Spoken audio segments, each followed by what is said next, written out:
अस्सलाम वालेकुम नाजरीन, उम्मीद करता हूँ आप सब खैरियत से होंगे। नाजरीन, मैं आज मौजूद हूँ PECHS मेन शहीद मिल्लत रोड। यहाँ पर एक नामी गिरामी रियल एस्टेट जिसका नाम M4 प्रॉपर्टीज़ है। यहीं पर आज बात करने के लिए हमारे साथ मौजूद है जनाब आरिफ जैदी साहब, जो कि CEO हैं M4 प्रॉपर्टीज़, और साथ ही साथ आप माशाल्लाह अल-मतीन बिल्डर्स एंड डेवलपर्स के भी CEO हैं। साथ ही साथ आप साइब्रिक सॉल्यूशन के भी CEO हैं।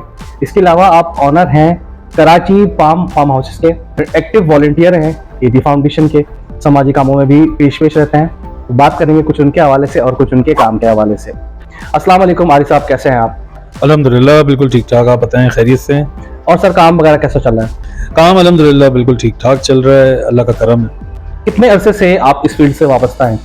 मैं कंस्ट्रक्शन डेवलपमेंट की फील्ड में मुझे 11 साल हो गए और रियल एस्टेट की फील्ड में मुझे 5 साल हो गए। यहाँ की मार्केट की मैं अगर बात करूँ तो दीगर इलाकों की निस्बत कैसी है? मार्केट की बात करें तो सस्टेनेबल है, काम सही चल रहा है क्योंकि टिकट साइज ज़्यादा है, तो नॉर्मल कंज्यूमर के लिए यहाँ पे परचेज करना, सेल करना थोड़ा सा ईजी होता है। यहाँ पर एक नॉर्मल मकान, फ्लैट, पोर्शन और प्लॉट की कीमतें क्या चल रही हैं?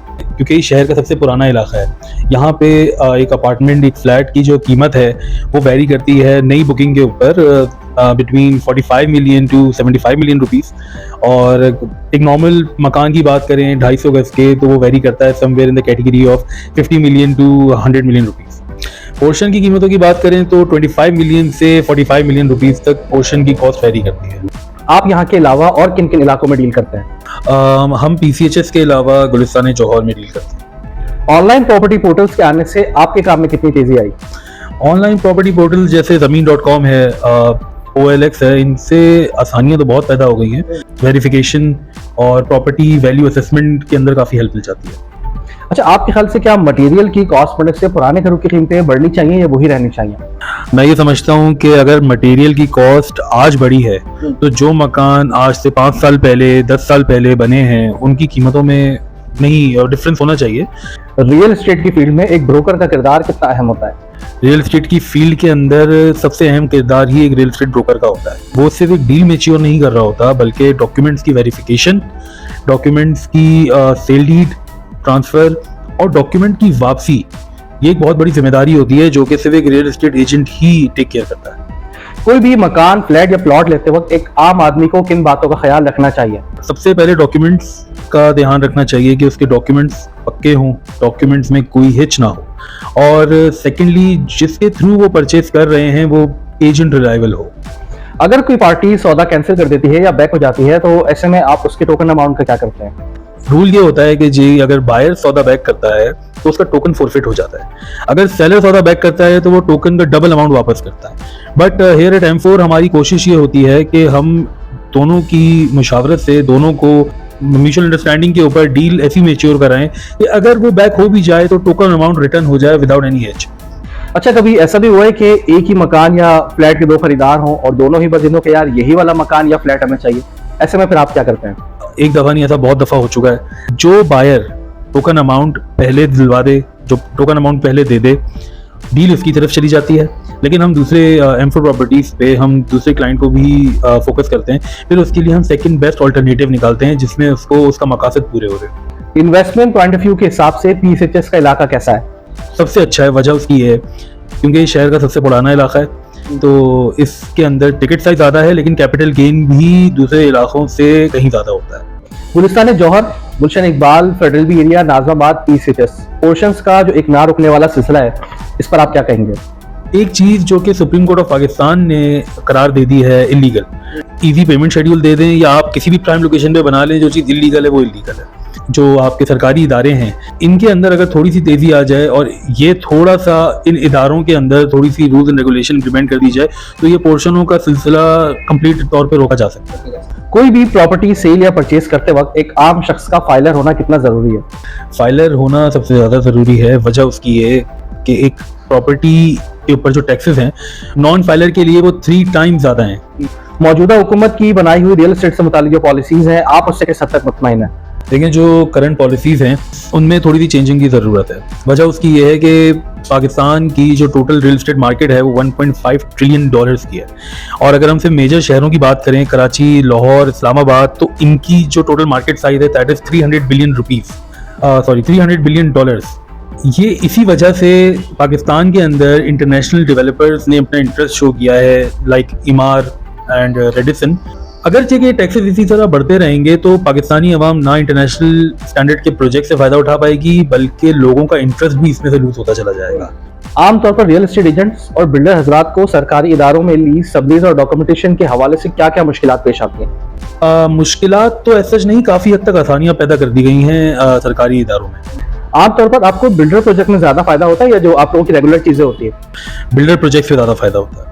कराची में जो आजकल रियल एस्टेट के हवाले से इतनी एसोसिएशन वगैरह बनती जा रही हैं, क्या लगता है उनको उनके मकासद हासिल हो रहे हैं या सिर्फ कागज की हद तक ही महदूद है? रियल एस्टेट एसोसिएशन जो बनती चली जा रही हैं, इनका बहुत फ़ायदा है कंज्यूमर्स को। इससे पहले रियल एस्टेट ब्रोकर के पास कोई बाउंड्री नहीं थी जिसके अंदर उसने काम करना था। आज उसके पास रूल्स एंड रेगुलेशंस हैं। सेकेंडली, एक कंज्यूमर के लिए एक प्लेटफॉर्म है कंप्लेन करने का और एक्शन लेने के लिए। फ्लैट और अपार्टमेंट में क्या फर्क है? आपके जो फ्लैट्स हैं वो एक हाई राइज बिल्डिंग के अंदर एक नॉर्मल साइज जो कि 1000, 1500, 1700 स्क्वायर फीट के अंदर आते हैं, उन्हें फ्लैट्स कहा जाता है। और अपार्टमेंट्स एक लो राइज बिल्डिंग के अंदर लग्जरी स्पेशियस यूनिट को अपार्टमेंट कहते हैं। अच्छा, आप जो कंस्ट्रक्शन का काम करते हैं उसमें आप मटेरियल किस लेवल का इस्तेमाल करते हैं? 100% A1 क्वालिटी की कंस्ट्रक्शन करते हैं, A1 क्वालिटी का मटेरियल यूज करते हैं। इस वक्त आपके कितने प्रोजेक्ट मुकम्मल हो चुके हैं और कितने लाइनअप हैं? हमारी जो कंपनी है इसका नाम है अल-मतीन बिल्डर्स एंड डेवलपर्स और प्रोजेक्ट का नाम हमारा exclusive number 5 and exclusive number 15 है।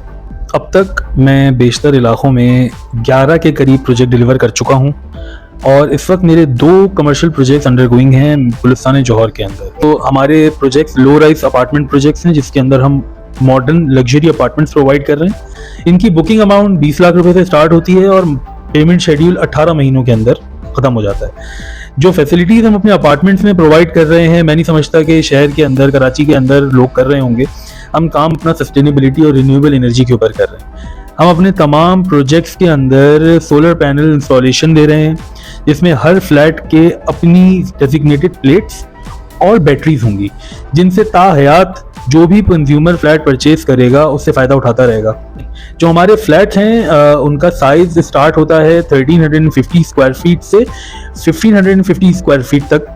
बाद स्टेट एजेंट्स दूसरे एजेंट से मुकाबला करने के चक्कर में क्लाइंट्स के सामने अपना कमीशन मार्जिन या तो बहुत कम कर देते हैं या बिल्कुल ही गिरा देते हैं। इस पर आप क्या कहेंगे? ये इंतहाई नाकाबिले बर्दाश्त चीज़ है। जितने भी रियल एस्टेट एजेंट्स हैं ये एक ही कम्युनिटी से बिलोंग करते हैं। ये एक छोटा सा सर्कल है और इसके अंदर अगर कंपटीशन के अंदर क्लाइंट के आगे एक नेगेटिव इम्पैक्ट डाला जाएगा, एक नेगेटिव चीज़ लाई जाएगी तो ये नेगेटिव वर्ड ऑफ माउथ बहुत तेज़ी से फैलता है। कोई ऐसा शख्स जो कि अपनी जिंदगी में पहली दफा प्रॉपर्टी खरीद रहा हो और वो भी अपनी जिंदगी भर की जमा पूंजी लगाकर, ऐसे में अगर हुकूमत की तरफ से इतने ज्यादा टैक्सेस की भरमार कर दी जाती है, आप क्या समझते हैं ये चीज मुनासिब है या इस पर हुकूमत को थोड़ा सा गौर करना चाहिए? जी, ऐसी सूरत हाल के अंदर मैं समझता हूँ हुकूमत को थोड़ा सा गौर करने की ज़रूरत है। और जो बंदा पहली दफ़ा अपनी प्रॉपर्टी खरीद रहा है, ज़िंदगी की पहली प्रॉपर्टी अगर खरीद रहा है, तो मैं समझता हूँ कि उसको थोड़ा सा रिलीफ देना चाहिए। प्रॉपर्टी के अंदर रिलीफ दे सकते हैं, कम से कम टिकट साइज की प्रॉपर्टी के अंदर रिलीफ देना चाहिए। जो प्रॉपर्टी 2 मिलियन से 5 मिलियन तक की वेरी कर रही है उसके ऊपर टैक्सेस कम होने चाहिए और 5 मिलियन एंड अबव की जो प्रॉपर्टी है उस पर टैक्सेस नॉर्मल कंज्यूम जो गवर्नमेंट दे रही है वो होने चाहिए। कराची जैसे शहर में एक आम आदमी के लिए घर लेना कितना मुश्किल हो गया है या फिर बना दिया गया है? कराची जैसे शहर के अंदर जी घर लेना कोई मुश्किल बात नहीं है, सिर्फ और सिर्फ बना दिया गया है। आने वाले वक्तों में प्रॉपर्टी के काम का क्या मुस्तकबिल नजर आ रहा है? पोस्ट कोविड एक रिसेशन आया है प्रॉपर्टी मार्केट के अंदर, जिसके अंदर हम ये देखते हैं कि काफ़ी हद तक प्रॉपर्टी की वैल्यू और डिमांड कम हो गई है। मैं समझता हूँ कि रिसेशन के बाद जो बूम आएगा उसमें प्रॉपर्टी के लिए वो काफ़ी अच्छी खबरें हैं। कैसा लगता है जब आपके क्लाइंट्स और जो आपके दोस्त अहबाब जो कि इस फील्ड से, इस इंडस्ट्री से वाबस्ता हैं, उनसे इतनी इज्जत मिलती है, इतना प्यार मिलता है? अच्छा लगता है काफ़ी। इतनी मसरूफियात के बावजूद फैमिली के लिए वक्त निकालना कितना मुश्किल हो जाता है? सर मैं समझता हूँ कि फैमिली हर चीज़ से पहले है। हर काम का एक वक्त होता है, डेजिग्नेटेड टाइम होता है। काम का टाइम डेजिग्नेटेड है, फैमिली का टाइम डेजिग्नेटेड है, तो मुझे उसमें इशू फेस नहीं होता। अच्छा, मैं चाहूँगा कि आखिर में आप हमारे नाज़रीन के लिए कोई अच्छा सा पैगाम दें। सेफ इन्वेस्टमेंट करें, उन प्रोजेक्ट्स में इन्वेस्ट करें जिनके मैप अप्रूव्ड हैं। उन प्रोजेक्ट्स में इन्वेस्ट ना करें जिनके जो पोर्शंस हैं, जो बुकिंग पे पोर्शन मिल रहे हैं, उनके अंदर बिल्कुल भी इन्वेस्ट ना करें क्योंकि आपकी हुकूमत ने इनको इलीगल करार दे दिया है। दूसरी तरफ मैं रियल एस्टेट एजेंट्स को ये मैसेज देना चाहूँगा कि इख्तिलाफात और दूरियां ख़त्म करके इस कम्युनिटी को थोड़ा सा स्ट्रॉन्ग करें और एक साथ मिलकर काम करें। हम एज अल-मतीन बिल्डर्स एंड डेवलपर्स, हमारी कोशिश ही यही है कि हम सस्टेनेबिलिटी के ऊपर काम करें। सोलर पैनल्स लगा के देना एक प्रोजेक्ट के अंदर कोई बड़ी बात नहीं है, बल्कि कंज्यूमर इसके पैसे तक देने को राजी होता है। मैंने ट्रेंड ये देखा है कि लोग स्टैंड बाय जनरेटर लगा के दे रहे हैं, लिफ्ट लगा के दे रहे हैं। आप स्टैंड बाय जनरेटर के अगेंस्ट सोलर सिस्टम लगा के दे रहे हैं, उससे ना कि सिर्फ आपको दुआएं मिलेंगी जिंदगी भर, बल्कि आपके लिए उसको मेंटेन और मैनेज करना भी काफी इजी रहेगा। हमारा जो ये प्लेटफॉर्म है M4 प्रॉपर्टीज, हम इसके अंदर इनकरेज करते हैं यंग जनरेशन को कि वो ज्वाइन करे, और जो यंगस्टर्स इस फील्ड को ज्वाइन करना चाहते हैं हम उनको वेलकम करते हैं विद ओपन आर्म्स। मैं जनाब आरिफ जैदी साहब का इंतहाई शुक्रगुजार हूँ कि उन्होंने अपना कीमती वक्त हमें दिया। इसी के साथ ही अपने आज के इस इंटरव्यू को यहीं पर तमाम करेंगे। अगर आपको ये वीडियो पसंद आई हो तो इसको जरूर लाइक करें, शेयर करें और हमारे चैनल को जरूर सब्सक्राइब करें। साथ ही आप हमें फेसबुक पर फॉलो करना ना भूलें। कमेंट सेक्शन में अपनी राय से जरूर आगाह करें। M4 प्रॉपर्टीज के नाम से आपको एक फेसबुक पेज भी मिल जाएगा, जहाँ पे जाके आप इनकी तमाम तर प्रॉपर्टीज को देख सकते हैं। और ये मेरी तरफ से हाईली रिकमेंडेशन है कि आपका कभी भी ECHS शहीद मिल्लत रोड प्रॉपर्टी लेन देन के हवाले से आना हो, आपने आना है तो सिर्फ M4 प्रॉपर्टीज पर आना। इजाजत चाहेंगे, अल्लाह हाफ़िज़।